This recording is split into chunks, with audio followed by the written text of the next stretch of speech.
शिक्षार्थी, मानव की ज़रूरतें कभी खत्म नहीं होती। उन्हें पूरी करने में वस्तुएं और सेवाएं मदद करती हैं। वस्तुएं वो हैं जिन्हें हम देख या छू सकते हैं, जैसे खाना, कपड़े, फर्नीचर आदि। सेवाएं वो हैं जिन्हें हम अनुभव करते हैं, जैसे डॉक्टर का इलाज, शिक्षक का मार्गदर्शन या टैक्सी की सेवा। इस पाठ में हम जानेंगे कि ये वस्तुएं और सेवाएं कितने प्रकार की होती हैं, उनका उत्पादन, उपभोग व निवेश कैसे होता है, हमारे जीवन में उनका महत्व किस तरह से है। वस्तुएं और सेवाएं। हमारे दैनिक जीवन में कई वस्तुएं और सेवाएं हमारी ज़रूरतें पूरी करती हैं।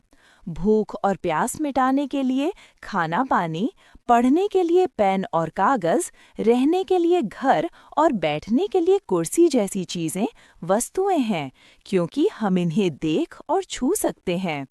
इसी तरह डॉक्टर, नाई और दर्जी जैसी चीज़ें सेवाएं हैं, क्योंकि ये हमें दूसरों से प्राप्त होती हैं।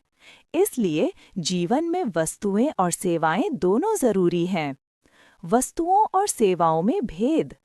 हमारी ज़रूरतें पूरी करने के लिए वस्तुएं और सेवाएं दोनों ज़रूरी हैं। वस्तुएं, ये वे चीज़ें हैं जिन्हें हम देख और छू सकते हैं। इनका उत्पादन पहले होता है और उपभोग बाद में। इनका भंडारण किया जा सकता है और ज़रूरत पड़ने पर कहीं ले जाया भी जा सकता है। इस उदाहरण से समझिए, जैसे कुर्सी बढ़ई द्वारा बनाई जाती है, फिर बाजार में पहुंचती है, बाद में इस्तेमाल के लिए ग्राहकों द्वारा खरीद ली जाती है। सेवाएं, ये वे काम हैं जो अदृश्य होते हैं, यानी इन्हें हम देख या छू नहीं सकते। इनका उत्पादन और उपभोग एक साथ होता है। इन्हें रखा या किसी और को नहीं दिया जा सकता। उदाहरण से समझिए, डॉक्टर द्वारा किया गया जांच का कार्य सेवा कार्य में शामिल होता है। सार, वस्तुएं स्थायी और छूने योग्य होती हैं, सेवाएं अस्थायी और अदृश्य। वस्तुएं बाद में भी उपयोग में लाई जा सकती हैं, लेकिन सेवाएं तुरंत पूरी हो जाती हैं। वस्तुओं और सेवाओं का वर्गीकरण। हम जानते हैं कि हमारी ज़रूरतें पूरी करने के लिए कई वस्तुएं और सेवाएं बनती और इस्तेमाल होती हैं। इन्हें अलग-अलग प्रकारों में बांटना समझ को आसान बनाता है। वस्तुओं के मुख्य प्रकार इस प्रकार हैं: निःशुल्क और आर्थिक वस्तुएं। निःशुल्क वस्तुएं वे होती हैं जो प्रकृति से उपलब्ध होती हैं, जैसे हवा और सूर्य का प्रकाश। आर्थिक वस्तुएं वे होती हैं जिनकी आपूर्ति सीमित होती है और इनके लिए मूल्य चुकाना पड़ता है।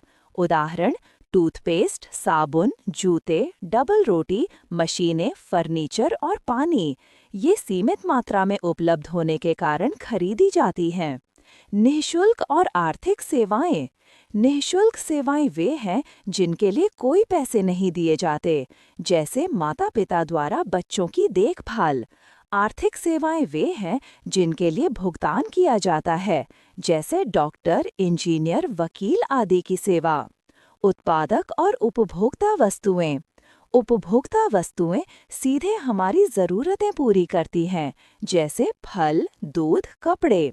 उत्पादक वस्तुएं अन्य वस्तुओं के उत्पादन में मदद करती हैं, जैसे ट्रैक्टर, मशीनें, बीज, खाद आदि। उत्पादक और उपभोक्ता सेवाएं। उपभोक्ता सेवाएं सीधे लोगों की ज़रूरतें पूरी करती हैं, जैसे डॉक्टर की चिकित्सा, दर्जी की सिलाई। उत्पादक सेवाएं अन्य वस्तुओं और सेवाओं के उत्पादन में मदद करती हैं, जैसे फैक्ट्री में मशीन की मरम्मत, माल ढुलाई। एकल उपयोग और दीर्घोपयोगी वस्तुएं। एकल उपयोगी वस्तुएं एक बार इस्तेमाल होती हैं, जैसे डबल रोटी, दूध, बीज। दीर्घोपयोगी वस्तुएं लंबे समय तक कई बार इस्तेमाल की जाती हैं। उपभोक्ता दीर्घोपयोगी वस्तुएं जैसे कपड़े, फर्नीचर, वाहन और टीवी बार बार इस्तेमाल की जा सकती हैं।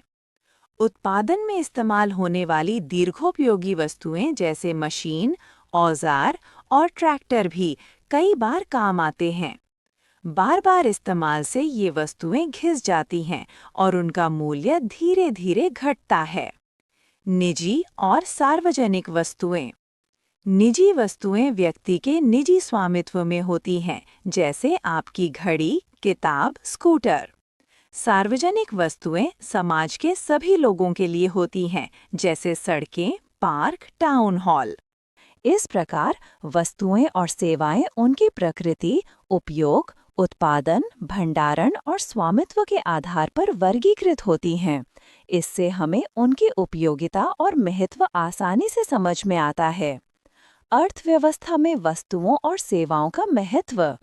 वस्तुएं और सेवाएं अर्थव्यवस्था में महत्वपूर्ण हैं। ये हमारी ज़रूरतें पूरी करने, उत्पादन बढ़ाने और निवेश में मदद करती हैं। मानवीय आवश्यकताएं। मानव की आवश्यकताएं अनंत और बढ़ती रहती हैं। इन्हें पूरा करने के लिए वस्त्र, भोजन, जूते, फर्नीचर, बर्तन, टीवी, स्कूटर, फल, सब्जियां और अनाज जैसी वस्तुएं ज़रूरी हैं। सेवाओं में डॉक्टर, पेंटर, बिजली के मिस्त्री आदि के काम शामिल हैं। उदाहरण, मनुष्य को बैठने की आवश्यकता होती है। कुर्सी इस आवश्यकता को पूरा करती है। उत्पादन। ज़रूरतें पूरी करने के लिए अधिक वस्तुएं और सेवाएं चाहिए। इसके लिए मशीन, कच्चा माल, ट्रैक्टर और खाद जैसी उत्पादक वस्तुएं ज़रूरी हैं। सेवाओं में परिवहन, बैंक और बीमा शामिल हैं। उत्पादक वस्तुओं और सेवाओं की मात्रा और गुणवत्ता बाजार में उपलब्धता तय करती है। उदाहरण, कुर्सी बनाने के लिए कारीगर लकड़ी, धातु, प्लास्टिक और पॉलिश का इस्तेमाल करता है। निवेश। उत्पादन का कुछ हिस्सा तुरंत उपभोग में आता है, बाकी निवेश में जाता है। ये भविष्य के उत्पादन और पूंजी निर्माण में मदद करता है। उदाहरण, यदि कारीगर सारी कुर्सियां तुरंत नहीं बेचते और कुछ बचाकर भविष्य के इस्तेमाल के लिए है, तो इसे निवेश कहते हैं। बचा हुआ कच्चा माल भविष्य में और अधिक कुर्सियां बनाने में मदद करता है।